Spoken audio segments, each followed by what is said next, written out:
साथियों, इससे पहली वीडियो में हमने पढ़ा वयम वर्णमाला पठामे में स्वरा, और हमने स्वरों का अध्ययन अच्छे से किया था कि हमने जाना कि स्वर दो प्रकार के होते हैं, समान अक्षराणी और संध्या अक्षराणी, और उसे हमने उचित तरीके से समझा। अब हम देखेंगे नंबर 2 पर है व्यंजनानी। व्यंजनानी में भी जो नानी लगा है, आनी लगा है, उसे जैसे आपका समान अक्षराणी और संध्या अक्षराणी था, ऐसे ही आनी है। ये व्यंजन का बहुवचन है। जब कहीं बहुवचन का प्रयोग किया जाता है संस्कृत में, तो आनी प्रत्यय से ही लगाया जाता है। और व्यंजन स्वर को अच बोलते हैं, इधर लिखा देखिए यहाँ पे, और व्यंजन को बोलते हैं हल। संस्कृत में स्वर को अच बोलते हैं और व्यंजन को हल बोलते हैं।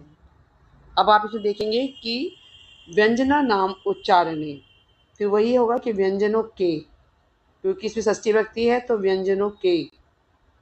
उच्चारणे का मतलब में, उच्चारणे का मतलब में। और ये कस्यचित का मतलब किसी का या की या के, इधर दिया हुआ है किसी स्वर की सहायताया। सहायताया स्त्रीलिंग है, और इसमें भी चिन्ह कार के चिन्ह का ही आएगा, क्योंकि ये भी षष्ठी विभक्ति है। अपेक्षा अवश्य भवति, व्यंजनों के उच्चारण में किसी स्वर की सहायता की अपेक्षा अवश्य होती है। अतः इसलिए वर्णमालायाम में क्या है, सप्तमी विभक्ति, तो इसका चिन्ह हो जाएगा कार के चिन्ह में। इसलिए वर्णमाला में व्यंजना नाम, व्यंजनों के, क्योंकि इसमें व्यंजन नाम में षष्ठी विभक्ति बहुवचन है। उच्चारणार्थम, उच्चारण के लिए, अर्थम जब इस तरह लगा होता है कहीं पर तो उसका होता है के लिए। सर्वत्र सब और अस्वरस्य योजनम भवति, अस्वर का स्वरस्य का योजन होता है। उदाहरणम, उदाहरण में इन्होंने दिया है, देखिए इधर क हलंत है, जिसपे हलंत लगा है, यह मात्रा रहित है। मात्रा रहित क और अ, तो बना क्या, क। मात्रा रहित ख, अयोजित किया, और ख मात्रा इसमें आ गई। ग मात्रा रहित है, अयोजित किया। ग में फिर क्या है, मात्रा सहित। घ मात्रा रहित है, आयोजित किया, फिर घ मात्रा सहित। अब आपके समझ में आ गया कि इनमें जो ये हैं, ये वाले, इनमें मात्रा है, और जिनमें हलंत लगा है उनमें मात्रा नहीं है। ये इसमें बताया गया आपको। अत्र व्यंजनम केवल, यहाँ व्यंजन केवल क ख ग घ इत्येव अस्ति, ऐसे होते हैं। व्यंजन जो हैं इस तरह से होते हैं जिन पर हलंत लगा होता है। जब उनमें मात्रा जोड़नी होती है, गुणिताक्षराणी जब उनको बनाते हैं, तो उसमें हमें अयोजित करना होता है, और सारी मात्राएं योजित करनी होती हैं एक एक करके। तो ये आपको समझ में आ गया कि व्यंजन की के अंदर कोई मात्रा नहीं होती है। व्यंजन इस तरह का होता है, जैसे ये लिखा है क ख ग और घ। इसमें मात्रा लगने के बाद में ये आगे अपना कोई भी शब्द बनता है इसका, तो इसमें मात्रा योजित करनी होती है। व्यंजना नाम चत्वारः भेदा सन्ति। व्यंजना नाम, व्यंजन नाम का मतलब पहले भी हम बता चुके हैं, के आ सकता है, और चत्वारः का अर्थ यहाँ दिया है चार। चार भेद, भेदा मतलब भेद, संति का मतलब हैं। व्यंजनों के चार भेद हैं। सबसे पहले भेद है स्पर्शा वर्ग्या वर्णा। स्पर्शा का अर्थ होता है छूना। स्पर्शा का क्या अर्थ होता है, छूना। तो आप यहाँ देख रहे हैं कि इसे 5 वर्ग हैं। वर्ग्या का क्या मतलब है, 5 वर्ग हैं, क वर्ग, छ वर्ग, ट वर्ग, त वर्ग और प वर्ग। पांचों वर्ग में जो आपने देखा क ख ग घ, ये कंठियां हैं। च छ ज झ ये तालव्य है। ट ठ ड ढ ये मूर्धन्या है। त थ द ध ये दंत्यां हैं। प फ ब भ ये ओष्ठियाँ हैं। और ये जो आपने देखा है ये पंचमाक्षर हैं जो मैंने यहाँ अलग आपको दिखाए हैं। इसमें ण, ज, न, न और मा, ये पंचमाक्षर हैं। स्पर्श व्यंजन में 5 वर्ग होते हैं, 5 ही पंचमाक्षर होते हैं और इसके जो सब मिलकर कितने हो जाते हैं, ये 20 आपके इंग्लिश में जैसे आप 25 बोलोगे और हिंदी में ये 25 होते हैं। तो अब आप इसे देखेंगे। स्पर्श वर्गीय व्यंजन वर्ण स्वीकीय उच्चारण स्थानानुसारेण पंचसु वर्गेषु विभक्ता भवन्ति। स्पर्श व्यंजन वर्ण, स्पर्श व्यंजन वर्ण अपने, स्वीकीय का मतलब अपने, उच्चारण स्थान अनुसारेण, अनुसार का मतलब अनुसार से 5 वर्गों में विभक्त होते हैं। आपने देखा 5 वर्ग है, कवर्ग, चवर्ग, टवर्ग, तवर्ग और पवर्ग। ये इन्होंने यहाँ स्पष्ट कर दिया आपको कि 5 वर्गों में किसके हिसाब से होते हैं, उच्चारण स्थान अनुसारेण। उच्चारण स्थान अनुसारेण क्या है कि जैसे क ख ग घ कंठिया, च छ ज झ तालव्य, ट ठ ड ढ मूर्धन्य, त थ द ध दंतिया, प फ ब भ ओष्ठियाँ।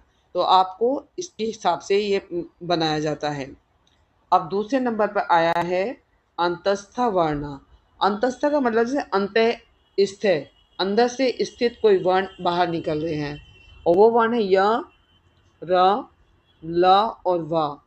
इसमें कहीं भी जीभ किसी भी चीज़ को स्पर्श करके या छूते हुए नहीं आ रही है, इसलिए ये एकदम अलग है। पहले नंबर पर बताया स्पर्श था, तो उसमें जीभ किसी न किसी चीज़ को स्पर्श करके बाहर आ रही थी। इसको इसलिए बनाया गया अंतस्थ वाले को कि ये वो व्यंजन वर्ण है कि जो किसी भी चीज़ को छू नहीं रहे हैं, बिना छुए बाहर आ रहे हैं किसी को भी। तो अंतस्थ वर्णा बहुत स्वर वर्णनाम स्थाने जायन्ते। अंतस्थ वर्णा बहुत कई जगह स्वर वर्णानाम, स्वर वर्णों के स्थान में जायन्ते होते हैं। अतः एते, इसलिए ये अर्धस्वरा इत्यपि उच्यन्ते, इसलिए प्रकार भी कहे जाते हैं। अब आप देखेंगे कि जैसे यहाँ पर इन्होंने दिया है यद्यपि।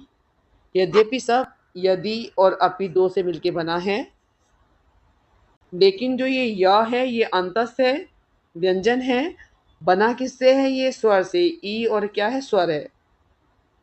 ई और अ दोनों स्वर हैं और ये बना क्या है, व्यंजन। तो इसलिए इसको अर्ध स्वर भी कहते हैं। अब जैसे र है तो ये री और अ से बना है जो स्वर है, और बना क्या है, ये व्यंजन बना है, अंतस्थ व्यंजन। इसलिए अर्ध स्वर इन्हें कहा गया है। री और अ भी ऐसे ही ला बना। ला क्या होता है, अंतस्थ व्यंजन होता है, और ये बना किससे है, स्वर से बना है।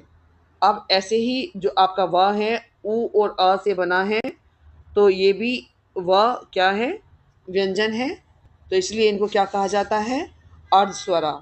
अब यहाँ आप देखिए पित्राज्ञा है, पितृ आज्ञा दो अलग अलग शब्दों से बना है। इसमें री और अ से क्या बन गया है, र। ऐसे ही री और अ से क्या बन गया है, ल। ऐसे ही इसमें उ और अ से क्या बन गया है, व।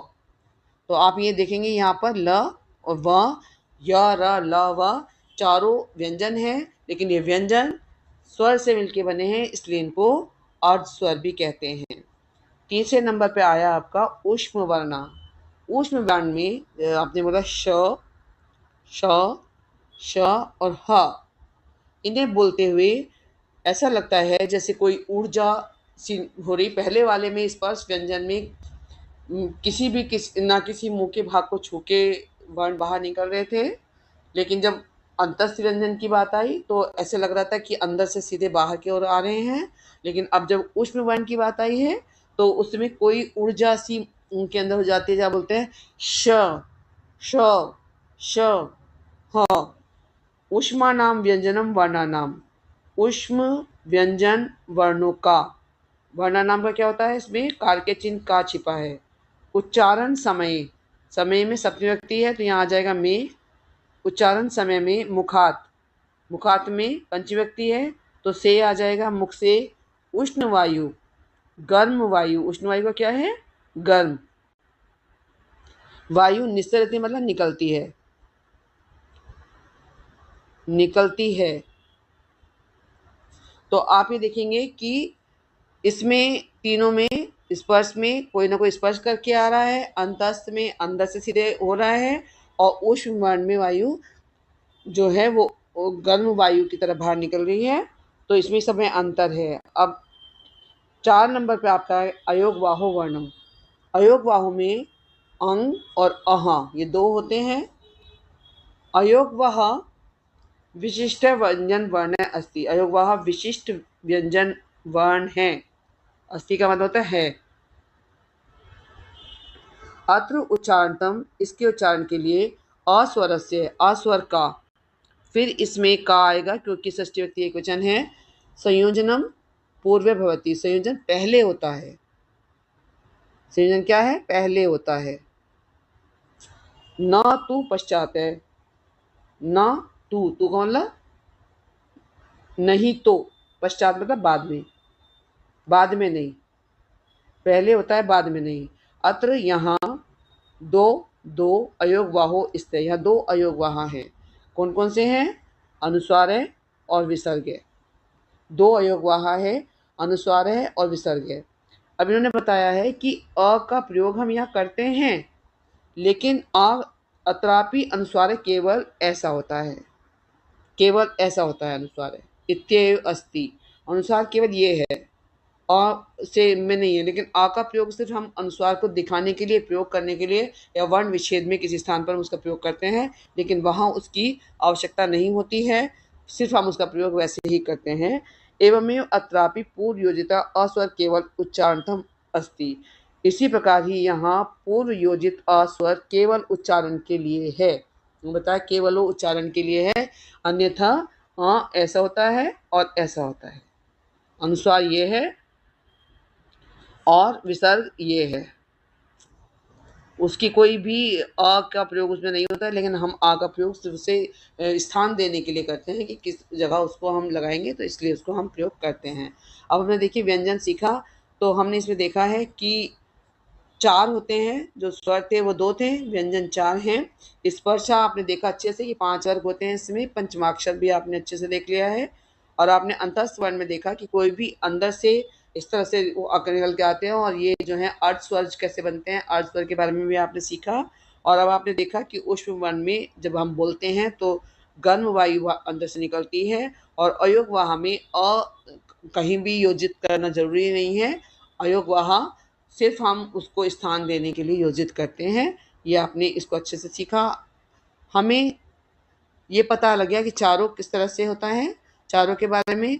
लेकिन अब हमें स्वयं भी बार बार इसका अभ्यास करना चाहिए, जिससे ये सदैव हमें स्मरण रहे कि किस तरीके से व्यंजन होता है संस्कृत में, किस तरीके से स्वर होता है।